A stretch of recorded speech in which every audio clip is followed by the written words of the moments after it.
Associated Philippine Seafarers Union. Service to the seafarers. Service to the nation. Sa dagat na layo, kami ang nagpangabudlay. Nagtatubang sa unos, sa kalisod na paabot apan ng among kasing-kasing. Walay kahadlo sa among trabaho, walay makapatag. Basta abso sigurado ang among mga katungod. Nagkahiusa kami sa kadagatan ug sa yuta para sa among kaayohan, sa among mga pamilya. Abso ang among giangkon sa pagpanalipod nga ligon. Basta abso, Sigurado! basta abso, sigurado!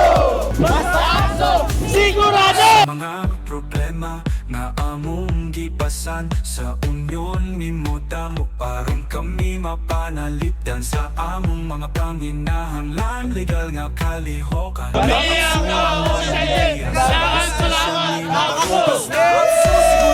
Daghang salamat, abso! Kami sa kadagatan ug sa yuta. Kami ang taga-Royal. Salamat, Atty. Morales. Daghang salamat, abso! Daghang salamat, abso! Basta abso! Basta abso! Basta abso! Basta abso! Sigurado! Sigurado! Sigurado! Sigurado! Sa inyong pakikisok sa abso, kami mosalig sa kalinaw ug kasi.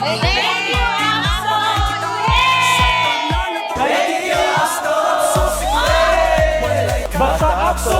Sigurado! Basta abso! Sigurado! Thank you! Kami mag-abot na lang sa atong kalam. Salamat! Basta abso! Sigurado! Happy National Seafarers Day! Basta abso! Sigurado! Mayong adlaw sa tanan, ilabi na gayud sa ato ang mga pinalanggang mga seafarers nga nagtrabaho dinhi sa Cebu City nata karon sa Port of Cebu para manghatag og ayuda nga gikan og pahalipay sa Associated Philippine Seafarers Union or APSO. So mga ka-APSO, wala gyud tay gipili ani bisag unsa nga mga vessels nga naidak dinhi sa Port of Cebu, gitagaan gyud nato nga gihatag gikan sa APSO. Mga ka-APSO, ako aday hinabion ang ato ang kauban karon nga overseas seafarer kay ganahan siya nga mo volunteer gyud sa pagpaghatag sa APSO og ayuda ngadto sa ato mga seafarer or seaman nga naa dinhi nagtrabaho or naglawig within the island of Cebu. Mga ka-APSO, atong hinabion karon ang ato ang usa ka volunteer sa pagpaghatag og ayuda gikan sa Associated Philippine Seafarers Union. Siya si Cesar Malubay, usa ka overseas seafarer. Og karon pwede nimo ma-share ang imong experience karon sa pagpaghatag og ayuda ngadto sa ato ang mga domestic nga seafarers labi na dinhi sa Central Visayas region. Usa imong gibati nga ikaw isip usa ka seaman nga naa dito sa gawas diri karon kay naghatag ka og ayuda no gikan sa APSO. Pwede nimo ma-share? Daghang salamat Sir Chang Yuldan. Sa ako nga side na experience yun ako nga dili lang sa usa ka seaman. Kamo ka seaman gitagaan mi og mga food pack, kung unsay mga ayuda nga gihatag sa amo ang union. Na experience po namo behind the scene kung unsa nila gi-organize, unsa nila para mabuo, para matabangan ang mga seafarers, para kung unsay ayuda or unsa may makuha nila. Ug karon nitabang ko, nakita na ko ang kakugi sa mga ani nga union sa APSO. Mapasalamaton ko ani nila kay ilang na nahatagan og bisag karon lang kadiyot nga kalipay ang mga seaman nga makatilaw og makasinati nga naa din naggam nila. Salamat. So mga ka-APSO, naapod tay atong interviewon karon usa ka volunteer sa pagpanghatag sa ato ang mga ayuda nga gihatag sa Associated Philippine Seafarers Union. Siya si Roro Viralio Romagos, usa ka maritime student sa UC ug academic scholar. So ato siyang interviewon kabahin sa iyang experience sa pagpanghatag og ayuda in celebration sa 29th National Seafarers Day. So, bro, pwede ka na mo mapangutana kung unsay imong na-learn, na-experience kay ikaw maritime student. So, puhon, mahimo gyud ka nga seafarer. Okay? So, As a maritime student, I am so grateful to experience this kind of activity, to be part of this association, which is the Associated Philippine Seafarers Union. And I'm so amazed with how the APSU treat the seafarer, the people, and lastly, APSU is really contributed a lot with the people, the seafarers, and the maritime industry. And without APSU, there's no improvement with this in this maritime industry. Sigurado ang among mga katungo, nagkahiusa kami sa kada So mga kaapso, ato ang kauban din si Father John Mission para makighinabi or iyang i-share ang mga insights sa kaning activity or kaning 29th National Seafarers Day. Yes, mga kaapso, mga pinangga nga mga seafarers, Happy National Seafarers Sunday.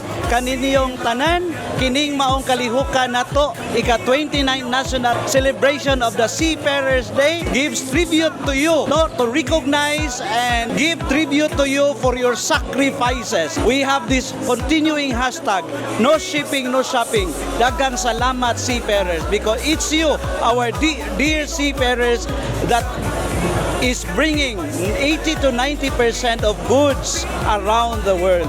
So daghan kaayong salamat sa APSO. Tungod sa APSO na atay nindot kayo nga binyo ang Mariners Court. Of course, ang APSO usab maoy union sa atong mga seafarers nga nagprotect sa mga katungod sa atong ug dignidad sa atong mga pinalangga nga mga Filipino seafarers. Thank you. Okay, Father, basta APSU! Sigurado. So mga kaapso, napod tayo atong ma-interview karon mga bisita, mga halangdong bisita sa 29th National Seafarers Day nga gipahigayon din sa Central Visayas Region. Mao sila si Kapitan Kapatan o si Kapitan Entong.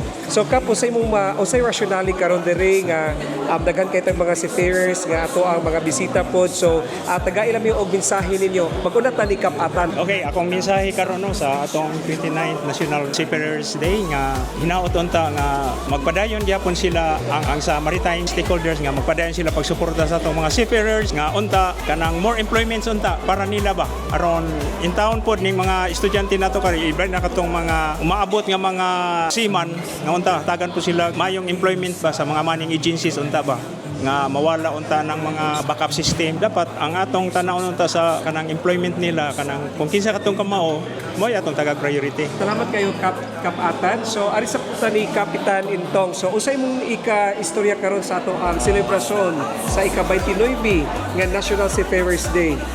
Bahin sa akong kuan na magpadayon ta ang pagkuan sa mga seafarers bisa tungod sa kalisod karon nga daghan kayong mga pirata usasad sa atong mga kining climate change bisan o sa kalisod magpadayon gyapon ang pagkuan sa maritime nga ang atong mga seaman magpadayon gyapon sa ilang pagtrabaho sa barko. Okay, daghan kayong salamat mga kapitan. So, last na lang, mayon kay kog basta APSO, mayon mo ara sigurado. Okay, kapitan, basta APSO, sigurado.